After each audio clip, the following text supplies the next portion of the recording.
Good morning student. कल हमने देखा था केंद्र सरकार, तो आज आगे बढ़ने से पहले हम कल वाला रिवाइज करेंगे। केंद्र सरकार यानी भारत सरकार, सरकार के क्या काम है, सरकार की क्या भूमिका है, सरकार राज्य के लिए कितना महत्वपूर्ण है, ये सब हमने देख लिया था। और भारत में जो सरकार की भूमिका के बारे में हमने पढ़ा था, सरकार की परिभाषा और सरकार का अर्थ पढ़ा था। सरकार की परिभाषा में हमने गार्डनर महोदय के परिभाषा देखी थी कि सरकार यानी गार्डनर ने क्या परिभाषा दी थी।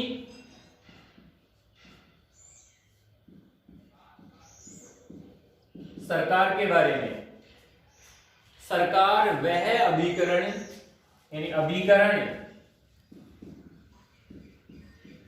या मशीन, यानी सरकार वह अभिकरण या मशीन है जिसके द्वारा राज्य की नीति निर्माण की जाती है। मतलब गार्डनर ने कहा कि सरकार वह अभिकरण या मशीन है जिसके द्वारा राज्य में नीति निर्माण की जाती है। उसके बाद में हमने भारत में दो प्रकार की सरकार के प्रमुख अंग पढ़े थे।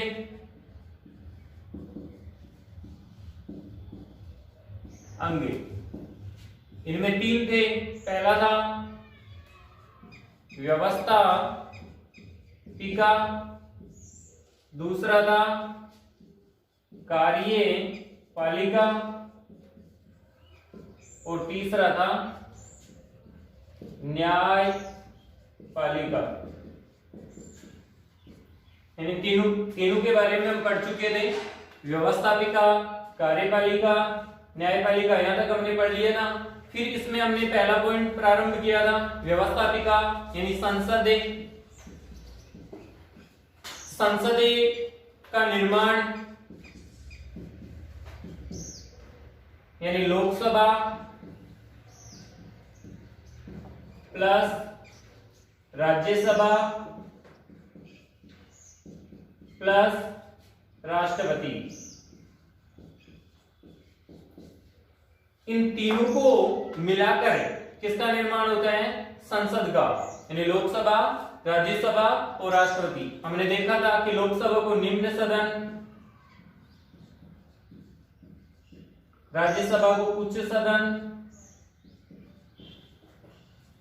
के नाम से भी जानते हैं, लोकप्रिय सदन भी कहते हैं लोकसभा को।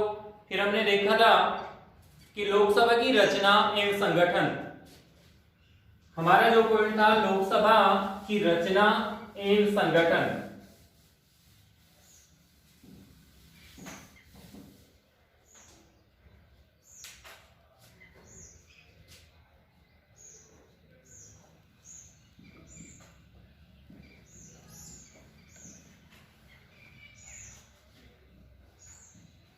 रचना एवं संगठन, इसके बारे में देख रहे थे कि हम लोकसभा की रचना किस प्रकार से होती है, संगठन किस प्रकार का है। तो इसमें जो पहला बिंदु था हमारा, इसके बारे में पढ़ेंगे हम सदस्य संख्या।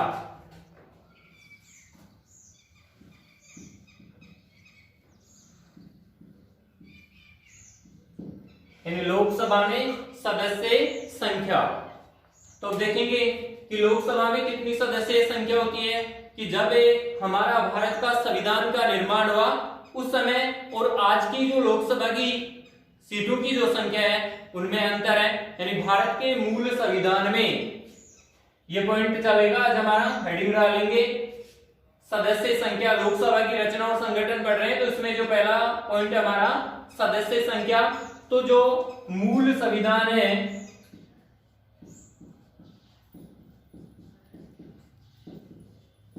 भारत का जो मूल संविधान है उसमें लोकसभा की सदस्य संख्या 500 रखी गई थी।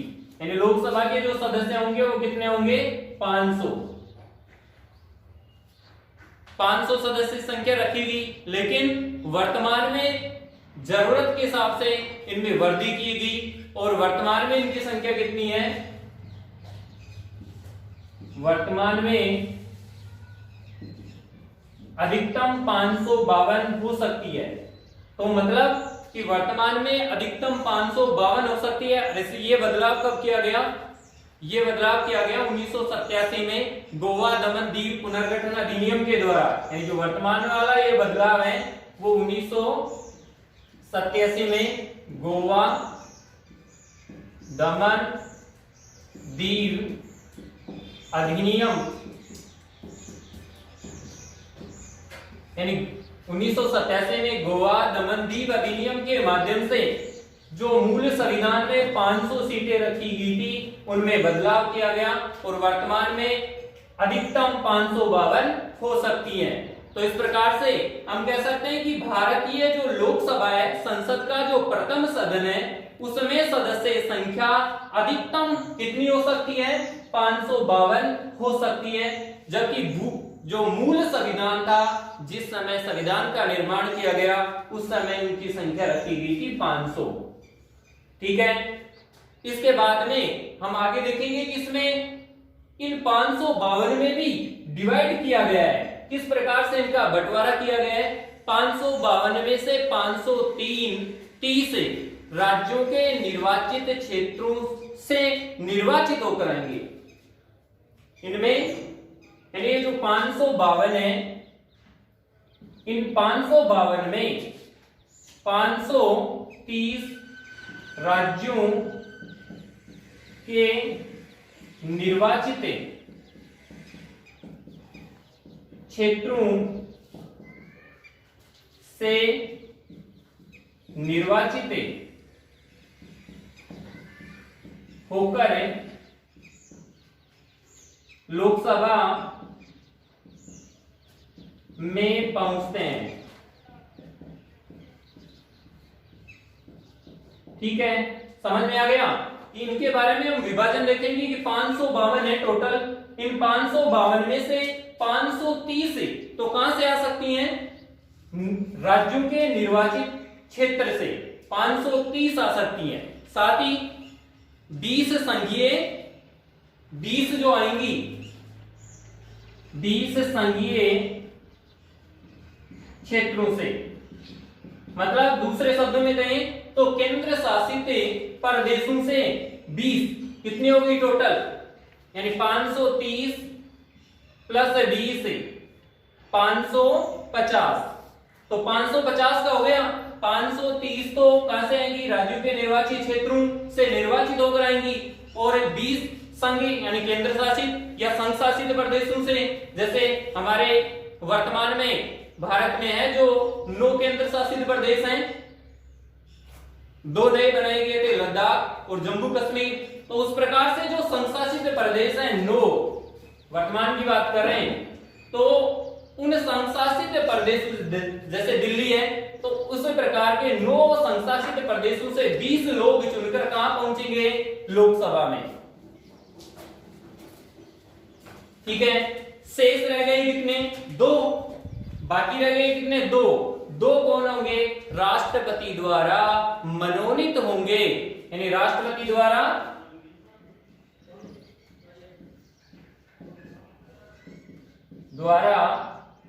मनोनीत, यानी राष्ट्रपति 2 व्यक्तियों को लोकसभा के लिए मनोनीत करेगा। तो टोटल कितने हो गए, प्लस 2 बराबर 552, यानी अधिकतम कितने हो सकते हैं, 552 हो सकते हैं। तो इस प्रकार से हम कह सकते हैं कि इन सीटों का जो लोकसभा में जो व्यक्ति चुना निर्वाचित होकर जाते हैं वो 552 हो सकते हैं, और इनका डिवाइडेशन है 530 राज्यों से, 20 केंद्र शासित प्रदेशों से और 2 राष्ट्रपति। अब प्रश्न है कि राष्ट्रपति 2 व्यक्ति जो चुनेगा वो कौन होंगे, वो होंगे आंग्ल भारतीय, यानी वो कौन होंगे, आंग्ल भारतीय, एंग्लो इंडियन होंगे, आंग्ल भारतीय, आंग्ल भारतीय। ये 2 व्यक्ति आंग्ल भारतीय समुदाय के राष्ट्रपति द्वारा लोकसभा के लिए मनोनीत किए जाते हैं। अब आंग्ल भारतीय का मतलब कि ऐसे व्यक्ति जिनकी माता भारतीय हो और पिता विदेशी, ऐसे दो व्यक्तियों का चुनाव कौन करेगा? राष्ट्रपति करेगा। दो आंग्ल भारतीयों का राष्ट्रपति निर्वाचन करेगा। तो ये पॉइंट समझ में आ गया। सदस्य संख्या किस प्रकार से डिवाइडेशन होगी, अब इसमें लिखेंगे, पॉइंट डालेंगे। सदस्य संख्या भारत के मूल संविधान में, भारत के मूल संविधान में, भारत के मूल संविधान में लोकसभा की सदस्य संख्या, लोकसभा की सदस्य संख्या, लोकसभा की सदस्य संख्या 500 रखी गई थी। भारत के मूल संविधान में लोकसभा की सदस्य संख्या 500 रखी गई थी, 500 रखी गई थी। वर्तमान में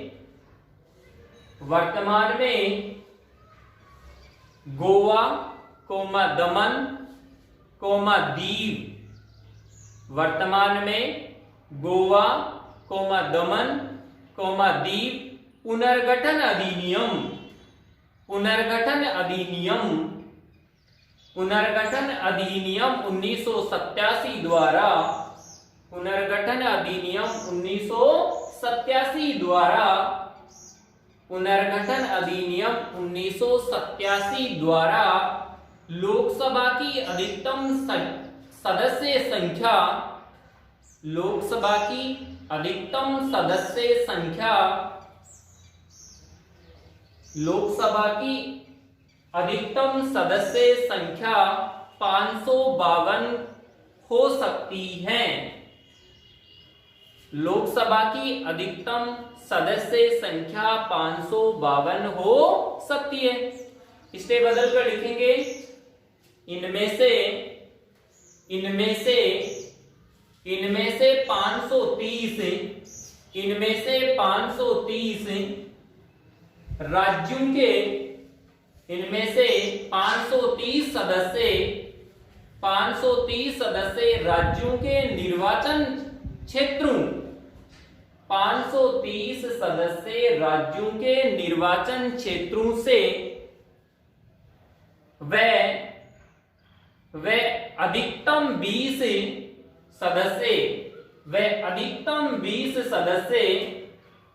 अधिकतम 20 सदस्य संघीय क्षेत्रों से निर्वाचित किए जा सकते हैं, संघीय क्षेत्रों से निर्वाचित किए जा सकते हैं। वह अधिकतम 20 सदस्य, अधिकतम 20 सदस्य संघीय क्षेत्रों से निर्वाचित किए जा सकते हैं। ठीक है, फिर स्टेप बदल कर लिखेंगे, सॉरी इसी लाइन में लिखेंगे, तथा दो सदस्य राष्ट्रपति द्वारा, दो सदस्य राष्ट्रपति द्वारा आंग्ल भारतीय वर्ग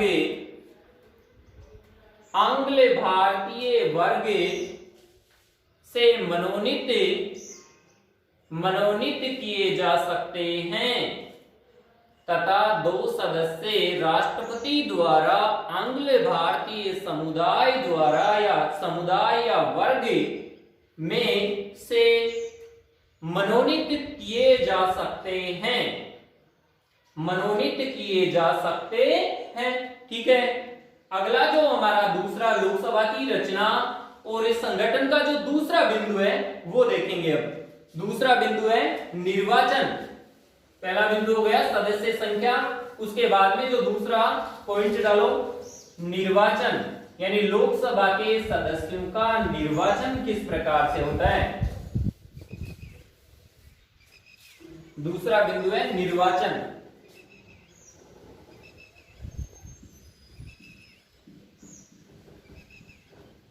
यानी निर्वाचन के बारे में पढ़ेंगे हम, इनका निर्वाचन किस प्रकार से होता है। तो देखेंगे हम, लोकसभा के सदस्यों का चुनाव प्रत्यक्ष रूप से जनता द्वारा वयस्क मताधिकार के आधार पर होता है। निर्वाचन प्रत्यक्ष रूप से मतलब सीधे जनता द्वारा, यानी सीधे जनता द्वारा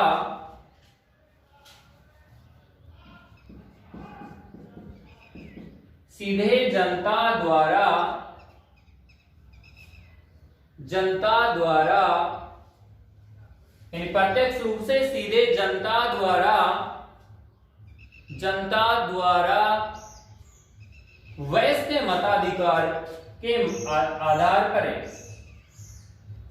वयस्क मताधिकार के आधार पर निर्वाचित होते हैं। देखो, सीधे जनता इनका चुनाव या चुनावी प्रक्रिया के माध्यम से चुनाव में विजय होकर सीधे जनता द्वारा चुनकर कहां पहुंचते हैं? लोकसभा में पहुंचते हैं। तो सीधे जनता द्वारा चुने जाते हैं सदस्य वयस्क मताधिकार, यानी ऐसा भारतीय व्यक्ति जिसकी आयु कितनी हो? 18 वर्ष, यानी वह भारतीय व्यक्ति जो 18 वर्ष की आयु से अधिक हो या 18 वर्ष का हो, वो वयस्क कहलाता है। और उसका मतदाता सूची में नाम हो, वह व्यक्ति अपने मत का प्रयोग करके अपने सदस्य का निर्वाचन में योगदान दे सकता है या चुनने में भूमिका निभा सकता है। इसके बाद में देखिए कि लोकसभा की सभी निर्वाचित जो क्षेत्र हैं, हमने पढ़े क्षेत्र कितने वर्तमान में 530, तो वो निर्वाचित क्षेत्र एक सदस्य होते हैं, यानी निर्वाचित क्षेत्र एक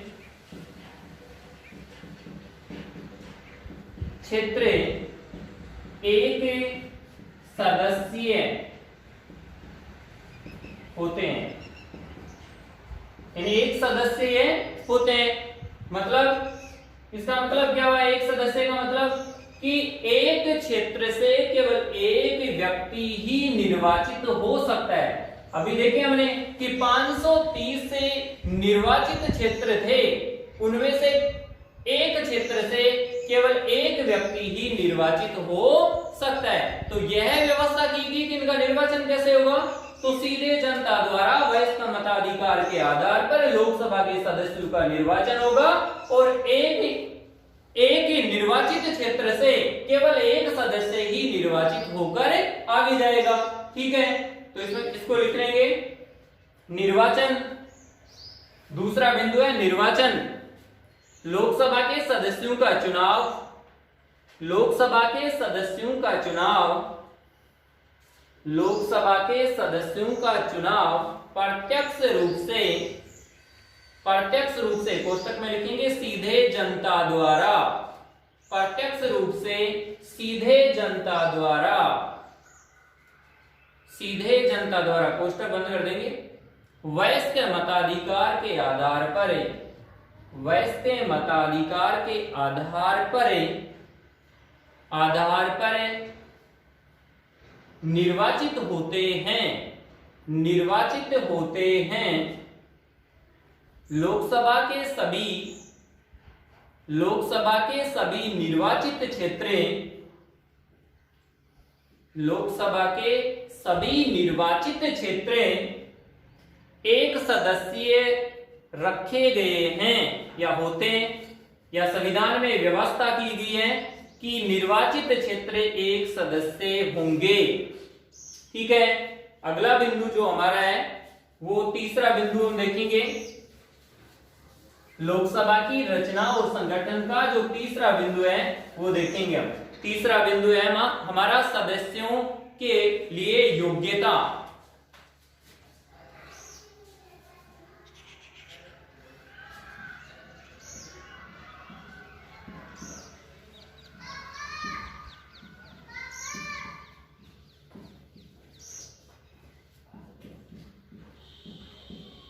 यानी सदस्यों के लिए क्या क्या योग्यता, यानी जो 530 सदस्य चुने जाने हैं उनके लिए क्या क्या योग्यता होनी चाहिए, कौन व्यक्ति उसे योग्य है कि वहां लोकसभा तक पहुंचे सके। तो उसके लिए हम देखेंगे पहली योग्यता है वह भारत का नागरिक हो। यानी पहली योग्यता क्या है, वह भारत का नागरिक हो पहली, यानी भारत का क्या होना चाहिए, नागरिक होना चाहिए। दूसरी, उसकी आयु 25 वर्ष या उससे अधिक हो, आयु 25 वर्ष या उससे अधिक, यानी 25 वर्ष या उससे अधिक हो। दो योग्यताएं होगी, पहली है वह भारत का नागरिक हो, दूसरा आयु कितनी होनी चाहिए, 25 या 25 से अधिक, यानी 25 से कम नहीं होनी चाहिए। ठीक है, दो गई। तीसरा, भारत सरकार द्वारा, तीसरा है भारत सरकार या राज्य सरकार द्वारा किसी लाभ के पद पर, किसी लाभ के पद पर नहीं होना चाहिए।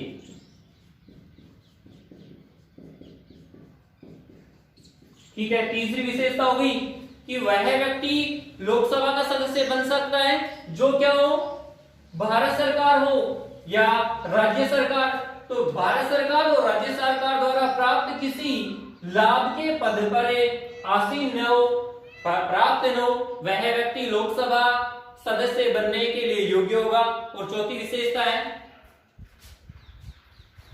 विशेषता है वह भारतीय, यानी किसी न्यायालय द्वारा पागल या दिवालिया घोषित न हो, यानी किसी न्यायालय द्वारा पागल व दिवालिया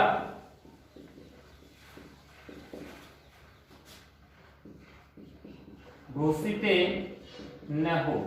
ठीक है, चार विशेषता होगी। पहली है वह भारत का नागरिक हो, आयु 25 वर्ष या उससे अधिक हो, भारत सरकार या राज्य सरकार द्वारा किसी लाभ के पद पर नहीं होना चाहिए। चौथी विशेषता है किसी न्यायालय द्वारा पागल या दिवालिया घोषित नहीं होना चाहिए।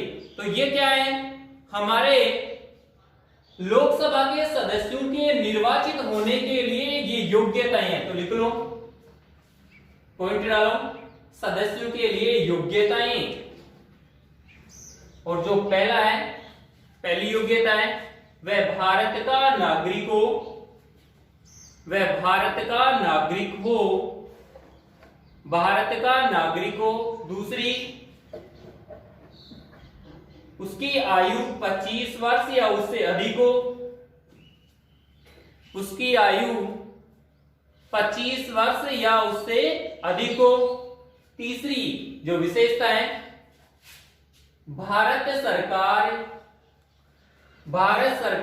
या राज्य सरकार द्वारा, भारत सरकार या राज्य सरकार द्वारा किसी लाभ के पद पर आसीन न हो या प्राप्त या लाभ के पद पर नहीं हो। तो किसी लाभ के पद पर आसीन न हो, भारत सरकार द्वारा एवं राज्य सरकार द्वारा किसी लाभ के पद पर आसीन न हो। चौथी विशेषता, वह किसी न्यायालय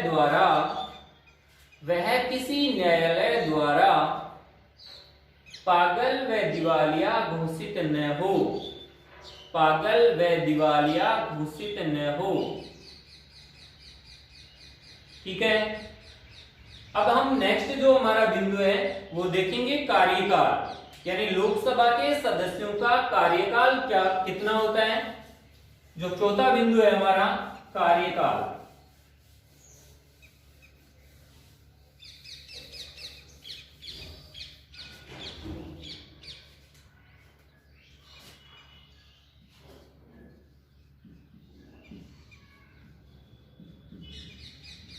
कार्यकाल।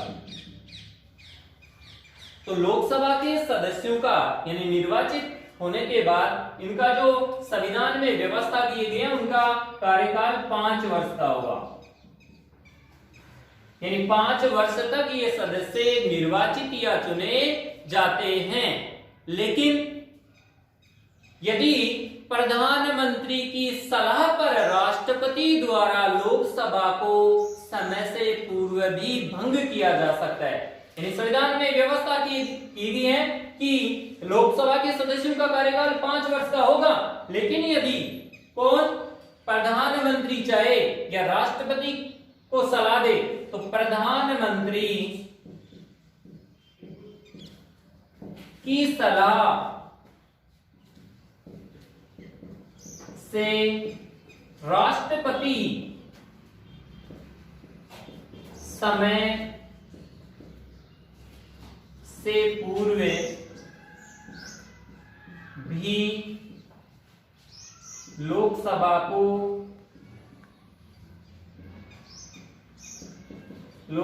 को भंग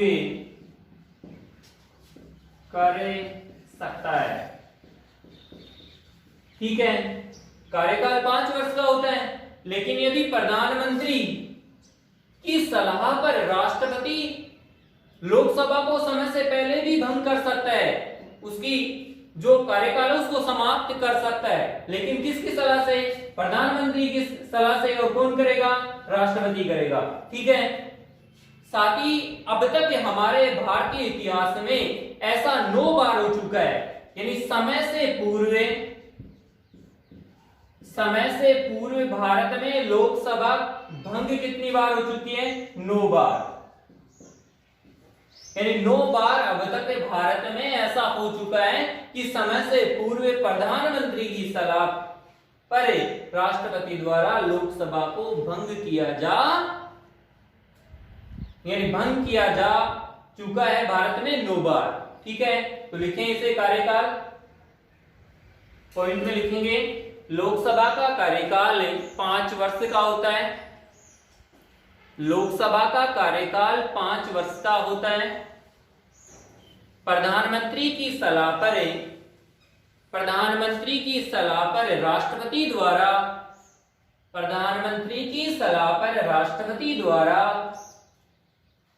लोकसभा को समय से पूर्व भी भंग कर सकता है। लोकसभा को समय से पूर्व भी भंग कर सकता है।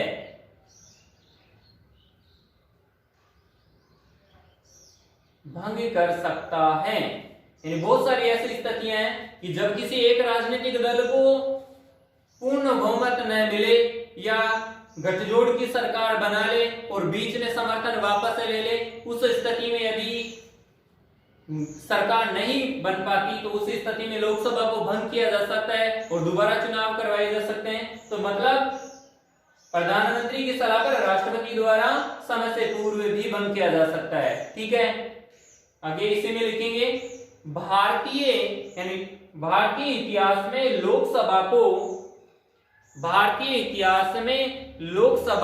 अब तक समय से पूर्व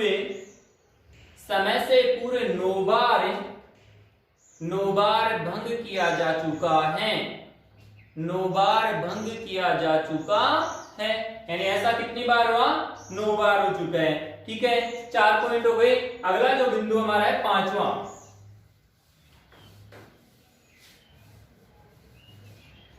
पॉइंट है हमारा लोकसभा में जो अधिवेशन बुलाए जाते हैं, बैठक। तो इसके बारे में देखेंगे। 5वां है अधिवेशन।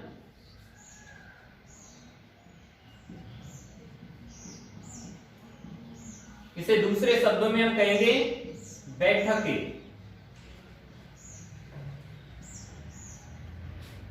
यानी जो लोकसभा की बैठक या संसद की जो बैठक है उसके बारे में पढ़ेंगे। तो लोकसभा हो चाहे दूसरा सदन राज्यसभा हो के अधिवेशन बैठक किसी विशेष परिस्थिति या विशेष विषय पर चर्चा करने के लिए आयोजित की जाती है या बैठक बुलाई जाती है और वो राष्ट्रपति द्वारा सुनिश्चित की जाती है। तो किसी विशेष यानी किसी विशेष विषय पर चर्चा करने के लिए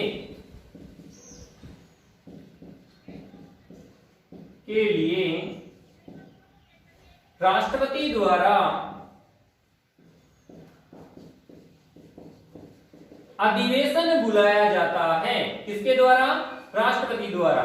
तो मतलब किसी विशेष विषय के ऊपर चर्चा करने के लिए राष्ट्रपति द्वारा एक बैठक बुलाई जाती है। उस बैठक को क्या कहते हैं? अधिवेशन कहते हैं। तो इसमें लिखेंगे लोकसभा और राज्यसभा, लोकसभा और राज्यसभा के अधिवेशन कोष्टक में डालेंगे बैठक। लोकसभा और राज्यसभा के अधिवेशन किसी विषय विशेष पर चर्चा के लिए आयोजित की गई बैठकें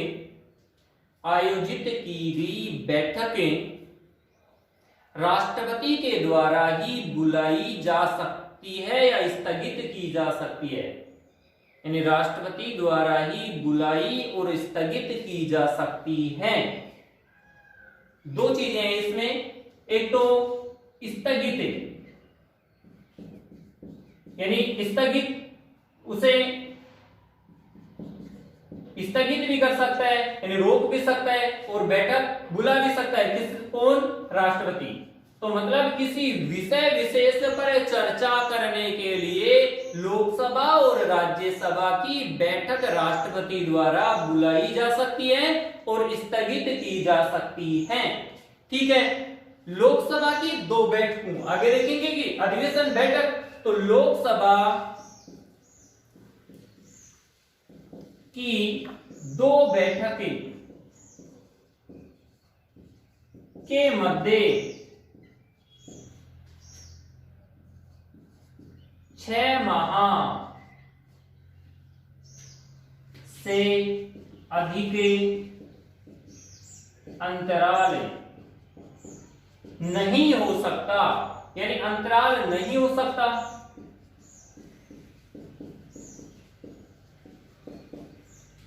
मतलब क्या हुआ कि जब लोकसभा की एक बैठक से दूसरी बैठक के बीच का जो समय अंतराल होगा वो 6 माह से अधिक नहीं हो सकता। तो ये हो गया अधिवेशन की किसी विषय, लिख लो इसको, अधिवेशन या बैठक। इसमें एक लाइन और रही थी आपकी कि लोकसभा की दो बैठकों में 6 माह से अधिक का अंतर नहीं होना चाहिए। लोकसभा की दो बैठकों के मध्य का जो अंतर 6 माह से अधिक नहीं होना चाहिए। अगला जो बिंदु है हमारा लोकसभा के पदाधिकारी, 6वां बिंदु है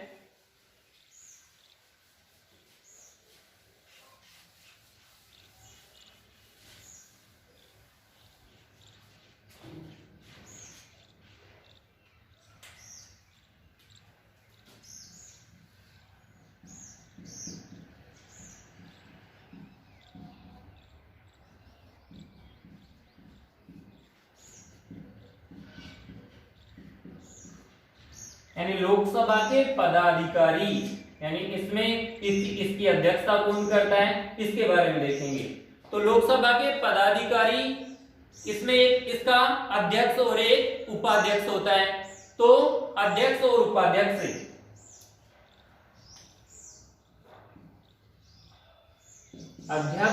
और उपाध्यक्ष यानी दो पदाधिकारी होते हैं। नियम संविधान में ऐसा किया गया है कि जिस राजनीतिक दल की सरकार होगी उसे या लोकसभा के अपने सदस्यों में से किसी एक व्यक्ति को अध्यक्ष निर्वाचित किया जाता है या चुना जाता है।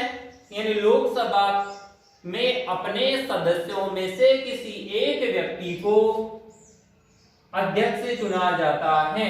और उपाध्यक्ष का संविधान में आमतौर पर यह व्यवस्था की गई है कि विपक्षी राजनीतिक दलों में से जो सबसे बड़ा राजनीतिक दल है उसमें से चुना जाना चाहिए।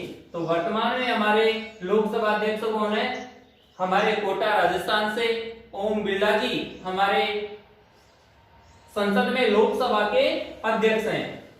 ठीक है, तो इस प्रकार से हम कह सकते हैं कि लोकसभा के सदस्य अपने सदस्यों में से ही किसी एक व्यक्ति को अध्यक्ष और उपाध्यक्ष चुनते हैं। तो इसमें देखेंगे संविधान के अनुच्छेद यानी ये व्यवस्था कहां की गई?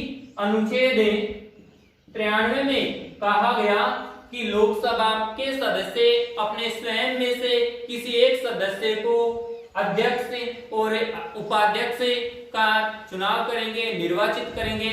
और आमतौर पर उपाध्यक्ष है जो विपक्षी राजनीतिक दलों से होना चाहिए। तो इसमें लिखेंगे संविधान के अनुच्छेद 93 के अनुसार, संविधान के अनुच्छेद 93 के अनुसार लोकसभा स्वयं के सदस्यों में से एक अध्यक्ष और उपाध्यक्ष का निर्वाचन करेगी। यानी किस में कहा गया? संविधान के अनुच्छेद 93 में कहा गया कि अपने स्वयं के सदस्यों में से किसी एक को अध्यक्ष और उपाध्यक्ष का निर्वाचन करेगी, उन्हें निर्वाचित करेगी। ठीक है, आगे लिखेंगे अध्यक्ष और उपाध्यक्ष को पद से हटाया जा सकता है। यानी अध्यक्ष और उपाध्यक्ष दोनों को पद से हटाया भी जा सकता है। अध्यक्ष और उपाध्यक्ष को दोनों को पद से हटाया जा सकता है। आगे लिखेंगे लोकसभा के सदस्यों द्वारा बहुमत से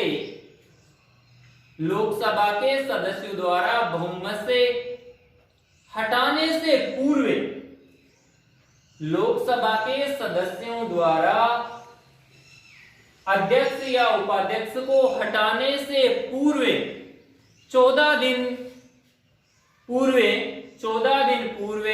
सूचित करना आवश्यक है। मतलब जब अध्यक्ष और उपाध्यक्ष को हटाया जा रहा है तो उसे 14 दिन पूर्व उनको सूचित करना आवश्यक है। हटाने से 14 दिन पूर्व उनको सूचित करना आवश्यक है या अनिवार्य है। आगे लिखेंगे सदन में प्रस्ताव से पूर्व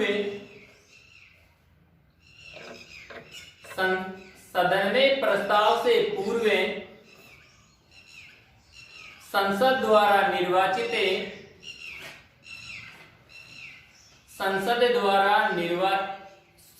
द्वारा निर्धारित वेतन भत्ते दिए जाएंगे। संसद द्वारा निर्धारित वेतन एवं भत्ते दिए जाएंगे। वेतन एवं भत्ते दिए जाएंगे। अब अगली बात वेतन की। वेतन, तो वेतन कितना होता है? लोकसभा के अध्यक्ष का वेतन उपराष्ट्रपति के बराबर होता है। यानी जो वेतन उपराष्ट्रपति को प्राप्त होता है वही वेतन किसको प्राप्त होता है? लोकसभा के अध्यक्ष को। वर्तमान में कितना है? 3.50 लाख, यानी 3,50,000 रुपए प्रति माह लोकसभा के अध्यक्ष का वेतन है। तो लिखेंगे इसमें अगली लाइन में राज्यसभा के सभापति यानी उपराष्ट्रपति के समान राष्ट्रपति के सभापति उपराष्ट्रपति के समान ही लोकसभा के अध्यक्ष को वेतन और भत्ते दे होंगे या प्राप्त होंगे। हो गया। राज्यसभा के सभापति कोष्टक में लिख लें उपराष्ट्रपति के समान ही लोकसभा के अध्यक्ष को वेतन और भत्ते दे होंगे। और वो वेतन कितना होगा? 3.5 लाख रुपए। ठीक है, तो ये हो गई किसकी बात, पदाधिकारी। मोटे तौर पे हम दोबारा देखेंगे, एक अध्यक्ष और एक उपाध्यक्ष होता है। अपने स्वयं के सदस्यों में से ही एक अध्यक्ष और एक उपाध्यक्ष से चुनते हैं। इनको पद से हटा भी सकते हैं। हटाने से पूर्व उन 14 दिन यानी जो लोकसभा में हटाने के लिए जो प्रस्ताव लाया जाएगा उस प्रस्ताव से 14 दिन पूर्व सूचित करना आवश्यक है। यानी जरूरी है कि उससे प्रस्ताव से पहले 14 दिन पूर्व ही सूचित किया जाए। साथ ही वेतन और भत्ते, जो वेतन उपराष्ट्रपति को मिलेगा वही वेतन किसको मिलेगा, लोकसभा अध्यक्ष को। और अब इस लोकसभा का जो अंतिम बिंदु है हमारा, अध्यक्ष के कार्य और शक्तियां, जो हम अगले पार्ट में देखेंगे। कितने 5-6 पॉइंट हो गए।